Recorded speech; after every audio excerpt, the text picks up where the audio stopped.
Let's say our primary motivation is to make $10,000 this month in our business, right? But you may have a secondary motivator. And we talk about this in Empowering Wealth. Sometimes you might even have a secondary value that conflicts with the first one.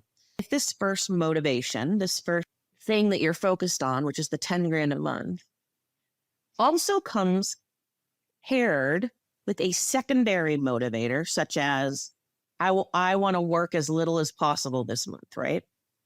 But you have a belief that you cannot make $10,000 this month by working as little as possible. Guess what's going to happen? You're not going to make the $10,000 that month.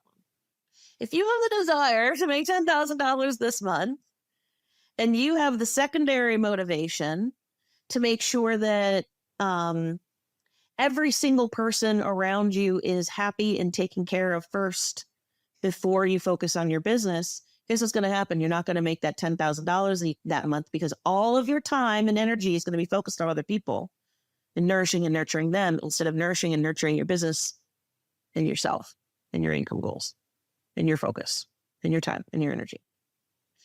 So those are just a couple little examples of how you may have secondary motivations, which are actually keeping you from your primary motivation.